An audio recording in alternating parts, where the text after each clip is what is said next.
తనను చూసి నటన పుట్టిందా అన్నట్లు తెలుగు వెండితెర ఎలవేల్పుగా ఎదిగిన ఎన్టీఆర్ గారు దర్శకత్వం వహించిన సినిమాల గురించి ఈ వీడియోలో తెలుసుకుందాం. ఫ్రెండ్స్, మీరు గనక మా ఛానల్ కి ఫస్ట్ టైం వచ్చినట్లయితే ఒక్కసారి ఛానల్ విజిట్ చేయండి. ఇలాంటి మరిన్ని ఇంట్రెస్టింగ్ వీడియోస్ ఛానల్ ప్లేలిస్ట్ లో ఉన్నాయి, అక్కడి నుంచి చూడగలరు. నెంబర్ 1, గులేబకావళి కథ. ఎన్టీఆర్ దర్శకత్వం వహించిన తొలి చిత్రం ఇది. ఒక జానపద కథను ఇంత అద్భుతంగా తెరకెక్కించడం చూసి ఎందరో సినీ ప్రముఖులు ప్రశంసల వర్షం కురిపించారు. గులేబకావళి అనే పుష్పాన్ని పొందే క్రమంలో హీరో చేసే సాహసాలు ఆకట్టుకుంటాయి. ఈ మూవీ 1962లో రిలీజ్ అయింది. నెంబర్ 2, శ్రీకృష్ణ పాండవీయం. 1966లో ఎన్టీఆర్ దర్శకత్వంలో వచ్చిన ఈ మైథలాజికల్ చిత్రం విశేషంగా జనాదరణ పొందింది. రాజనాల, కాంతారావు, ఎస్వరలక్ష్మి ఇలా ఎంతో మంది నటీనటులు ఇందులో ఉన్నారు. నెంబర్ 3, వరకట్నం.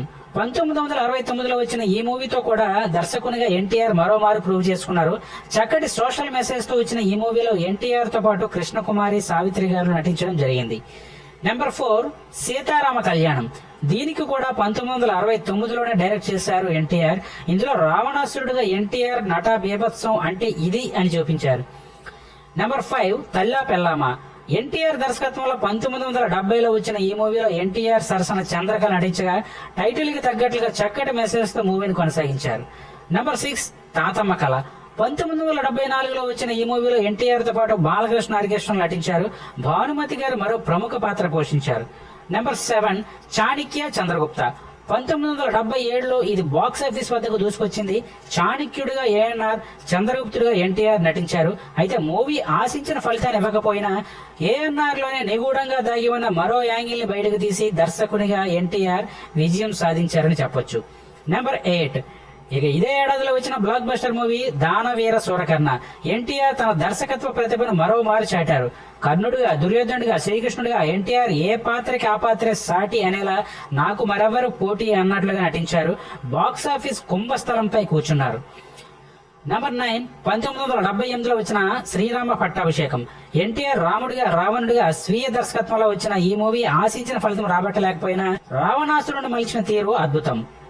నెంబర్ 10, ఎన్టీఆర్ దర్శకత్వంలో వచ్చిన హిస్టారికల్ మూవీ అక్బర్ సలీం అనార్కలి. 1979లో వచ్చిన ఈ సినిమాలో సలీం గా తన కుమారుడు బాలకృష్ణ నటించగా జమున, మాధవి, గుమ్మడి ఇతర ప్రధాన పాత్రలు పోషించారు.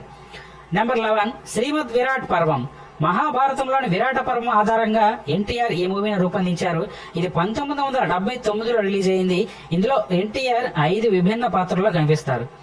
నెంబర్ 12, శ్రీ తిరుపతి వెంకటేశ్వర కళ్యాణం. ఎన్టీఆర్ వెంకటేశ్వర స్వామిగా, జయప్రద, జయసుధ, లక్ష్మీదేవి, పద్మావతి దేవతలుగా నటించారు. నెంబర్ 13, చండశాసనుడు. ఈ మూవీని 1983లో తెరకెక్కించారు. ఎన్టీఆర్ ద్విపాత్రాభినయంతో ఫస్ట్ కమర్షియల్ యాక్షన్ ఫిల్మ్ గా దీన్ని తెరకెక్కించారు. నెంబర్ 14, 1984లో వచ్చిన శ్రీమద్ విరాట్ పోతులూరి వీరబ్రహ్మేంద్ర స్వామి చరిత్ర. ఈ మూవీతో పెను సంచలనం సృష్టించారు ఎన్టీఆర్. ఎన్టీఆర్ బ్రహ్మంగారి జీవిత కథను బాగా వడపోసి ఈ సినిమాను తెరకెక్కించారు. ఈ మూవీ ఇండస్ట్రీ హిట్ గా నిలిచింది. నెంబర్ 15, 1991లో ఎన్టీఆర్ దర్శకత్వంలో వచ్చిన మూవీ బ్రహ్మర్షి విశ్వామిత్ర. ఇందులో బాలకృష్ణ హరిశ్చంద్రుగా, దుష్యంతుడిగా నటించగా ఎన్టీఆర్ ఆ టైటిల్ రోల్ చేశారు. నెంబర్ 16, చివరిగా 1992లో సామ్రాట్ అశోక్ అనే మూవీ చేసి తన దర్శకత్వ ప్రతిభను చాటారు ఎన్టీఆర్. ఇందులో వాణి విశ్వనాథ్ హీరోయిన్ గా నటించారు.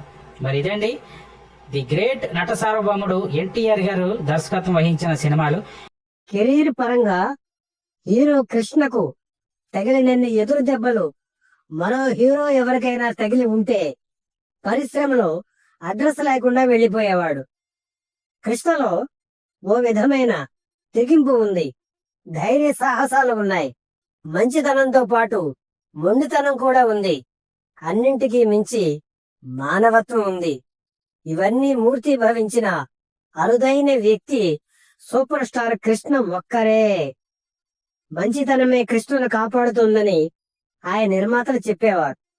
శత్రువుని కూడా ప్రేమగా పలకరించే మనస్తత్వం ఆయనది. అందుకే మిత్రులే కాదు, శత్రువులు కూడా కృష్ణ మంచితనానికి తలొగ్గేవారు. ఆయన ప్లాఫుల్లో ఉన్నప్పుడు కృష్ణ గారు మంచి మనిషి. ఆయనకు సూపర్ హిట్ రావాలని చాలా మంది కోరుకునేవారంటే ఆయన వ్యక్తిత్వ విశిష్టత ఏమిటో అర్థమవుతుంది. హీరో, నిర్మాతగానే కాకుండా దర్శకుడిగా కూడా ఎన్నో విజయాలు సాధించారు కృష్ణ. దర్శకుడిగా తన పేరు వేసుకోనప్పటికీ పద్మాలయ సంస్థ నిర్మించిన చిత్రాల నిర్మాణంలో కృష్ణ కీలక పాత్ర పోషించేవారు. సింహాసనం దర్శకుడిగా హీరో కృష్ణ తొలి చిత్రం. అయితే అంతకంటే ముందు అల్లూరి సీతారామరాజు చిత్రానికి దర్శకత్వం వహించినప్పటికీ తన పేరు వేసుకోలేదు. సింహాసనం చిత్రాన్ని 2 భాషల్లో నిర్మిస్తూ తను ద్విపాత్రాభినయం చేస్తూ దర్శకత్వం వహించడం హీరో కృష్ణ సాహసానికి ధీటైన నిదర్శనం. ఆయన దర్శకత్వం వహించిన 2వ చిత్రం శంఖారామం. పోరాటం సినిమా తర్వాత కృష్ణ మహేష్ కలిసి నటించిన సినిమా ఇదే. కృష్ణ గారి చిన్న కుమార్తె ప్రియదర్శిని కూడా ఈ చిత్రంలో నటించింది. దూపు లేకుండా ఫైట్ సీన్లలో పాల్గొని తండ్రికి తగ్గ తనయుడు అనిపించుకున్నారు మహేష్. హీరో అయ్యాక రమేష్ తండ్రితో కలిసి నటించిన చిత్రం కలియుగ కర్ణుడు. తన సొంత సంస్థకు కాకుండా బయట నిర్మాత తీసే చిత్రానికి కృష్ణ దర్శకత్వం వహించడం ఈ చిత్రంతోనే ప్రథమం. ఈ సినిమాలో కృష్ణ, రమేష్ తండ్రి కొడుకులుగా నటించాడు. కృష్ణ, రమేష్, మహేష్ ఒకే చిత్రంలో నటించడం, దానికి కృష్ణ దర్శకత్వం వహించడం ముగ్గురు కొడుకుల చిత్రం ప్రత్యేకత. తండ్రి కొడుకులు ఒకేసారి తెరపై కనిపించడంతో అభిమానుల ఆనందానికి హద్దులు లేకుండా పోయాయి. కృష్ణ దర్శకత్వం వహించిన 5వ చిత్రం కొడుకు దిద్దిన కాపురం. మహేష్ ఈ చిత్రంలో ద్విపాత్రాభినయం చేశారు. స్పీడ్ డైరెక్టర్ గా పేరొందిన కృష్ణ అనుకున్న సమయంలోనే ఈ చిత్రాన్ని పూర్తి చేశారు. విజయశాంతి కథానాయిక. కొడుకు దిద్దిన కాపురం నిర్మాణంలో ఉండగానే ఏలూరు పార్లమెంటు నియోజకవర్గం నుంచి కాంగ్రెస్ అభ్యర్థిగా కృష్ణ పోటీ చేశారు.